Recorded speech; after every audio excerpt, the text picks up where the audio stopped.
Kokernag encounter के पहले भी हालात बड़े अच्छे थे और उसके बाद भी हालात बड़े अच्छे हैं। लोगों को गलतफहमियां हो जाती कि एक वाक़ा कहीं हो गया तो पता नहीं क्या तूफ़ान हो गया। हम जानते हैं जो ढाई टोटरू इनके आगे पीछे कहाँ घूमते हैं, उनका पीछा करके जंगल पहाड़ जहाँ तक ये बैठते हैं वहाँ तक पहुँचने का प्रयास है, कोशिश है।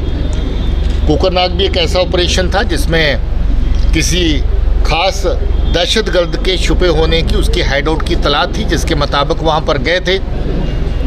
और ये अनफॉर्चुनेट था कि कभी जब आप पहुँचते हैं तो दुश्मन पहले ही ताक में होता है और आप लोग पूरी तरह से उस जगह से वाकिफ़ नहीं होते हैं। और इत्तेफाक ये है कि पहले फायर कौन करता है। अगर पहले फायर आतंकी ने किया तो आपका नुकसान है, और अगर पहले फायर आपने किया तो आप आतंकी को ढेर करेंगे।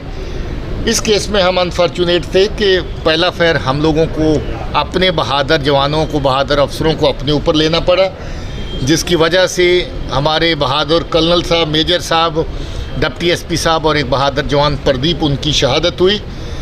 ये कोई छोटी बात नहीं है कि आप दुश्मन का पीछा करने के लिए ख़तरे को जानते हुए फिर भी ख़तरे की परवाह न करते हुए ऐसी जगह पे पहुँचें और दहशतगर्द को मारने का या दहशतगर्दी का सफाया करने की कोशिश में अपनी कंट्रीब्यूशन दें। मैं सल्यूट करता हूँ उन ऑफिसर्स को, जवानों को, जिन्होंने इस ऑपरेशन में हिस्सा लिया और जिन्होंने अपनी शहादत दी, और बाकी लोगों को भी जिन्होंने इस ऑपरेशन में हिस्सा लेकर के आतंकी उजेर को ढेर किया, जो काफ़ी अरसे से खूंखार तरीके से उस एरिया में दहशतगर्दी का काम कर रहा था। मुझे लगता है कि ये एक कामयाब ऑपरेशन था। अब जो नुकसान इसमें हुआ वो नुकसान होने के कभी कभार चांसेस रहते हैं, जिसके लिए हमें खेद है और साथ ही साथ गर्व भी है उन लोगों के ऊपर जिन्होंने इस ऑपरेशन को लीड किया। विराम के बाद जो नार्को टेररिज्म, नार्कोटिक्स एक्टिविटीज़ जो बढ़ रही हैं उसके ऊपर रोक तो लग रही है, मगर पूरी जोर रोक लगे उसके आप किस तरह के प्रयास जी? देखिए, प्रयास का जहाँ तक लेवल है उसको 1 गुना नहीं, 2 गुना नहीं, 3 गुना तेज कर दिया गया है। आज पर्चों की तादाद देखें, पकड़े जाने वाले लोगों की तादाद देखें, नार्को टेरर के मॉड्यूल्स की बस करने की तादाद देखें तो सभी में बढ़ोतरी हुई है। इसका मतलब पुलिस ज़्यादा कामयाबी से इस खित्ते में काम कर रही है। अब ये एक वबा ऐसी है जिसको कुछ अरसा हुआ चलते चलते, और ये एक वबा ऐसी है जो सरहद पार से शुरू हुई। ये एक ऐसी चीज़ है जिसमें दहशतगर्दी को फ़रोग़ देने के लिए भी पाकिस्तान में बैठी जो एजेंसीज़ हैं वो इसको एक जरिए के माफ़िक इस्तेमाल करती हैं। हमने उन सारे नेक्सस को भी ब्रेक करना है। जो लोग इसमें शामिल हैं, चाहे वो जहाँ के हों या स्टेट के बाहर के हों, उनको भी इसके दायरे में लाना है।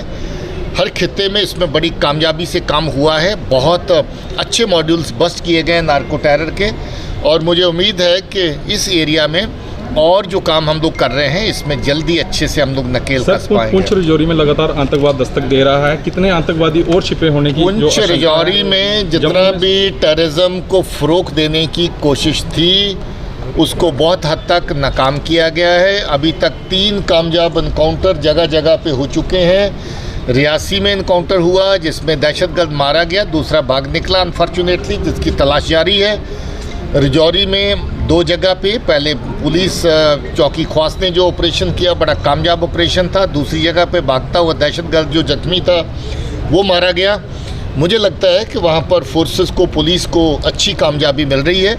जितने लोग वहाँ से इन्फिल्ट्रेट करके आए हैं उनका सफाया किया जाएगा। सर, जम्मू कश्मीर में कितने आतंकी एक्टिव हैं, चाहे वो फॉरेनर या लोकल है? गिनती जो होती है इसमें ज़्यादा पढ़ने की ज़रूरत नहीं, क्योंकि ये डायनामिक फिगर है। मगर आज की फ़िगर जो है वो बिल्कुल लोएस्ट लेवल पे आ चुकी है और इसमें लोगों का बहुत बड़ा सहयोग है। पुलिस और फोर्सेस मिलकर के अच्छे तरीके से जो है इस दिशा में काम कर रही हैं, उसका बहुत बड़ा कंट्रीब्यूशन है। और अभी जो बचा खुचा टेररिज्म है इसका सफाया करने के लिए सब लोग वचनबद्ध भी हैं और उसके लिए प्रयास भी बिल्कुल जारी है।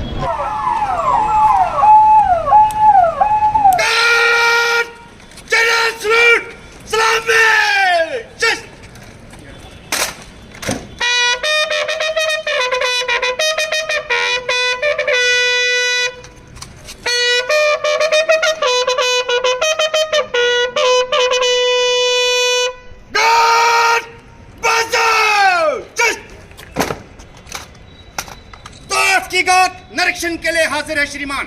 बहुत बढ़िया, शाबाश, विसर्जन करो।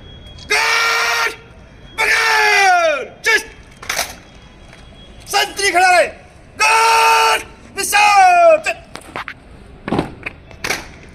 कटरा थाने की लोकेशन अपने आप में बड़ी अहम लोकेशन है, क्योंकि जहाँ जैसे आपने कहा बहुत बड़ी तादाद में आने वाले माता के श्रद्धालु यात्री जो जहाँ पर आते हैं, उनमें से बहुत सारे लोगों का थाने से होकर के, थाने की मदद लेकर के भी कई बार दर्शन करने का, अदरवाइज़ थाने के साथ कभी उनकी कुछ शिकायत व्यवस्था हो तो उनको थाने आना पड़ता था। बिल्डिंग पुरानी जो थी बहुत पुरानी हो गई थी और काफ़ी खस्ता हाल थी, इसीलिए आज से कोई 5-6 साल पहले ये काम शुरू किया था कि नया थाना तामीर करें जो जहाँ की ज़रूरतों के हिसाब से सही हो, बेफिटिंग हो, एडिक्वेट स्पेस हो जवान के लिए, ऑफिसर के लिए, जो लोग आकर के जहाँ पर थाने में विज़िट करें उनके बैठने के लिए जगह हो, सुविधा हो। मुझे लगता है कि हमारी पूरी रियासत और अभी यूटी में जो थानों की अगर तुलना इस थाने के साथ करी जाए तो ये अपने आप में एक मॉड्यूलर थाना है। हालांकि मैंने देखा है कि जवानों के लिए जो छोटी मोटी प्रोविज़न्स है उसमें और इजाफा करने की ज़रूरत है, जो की जाएंगी।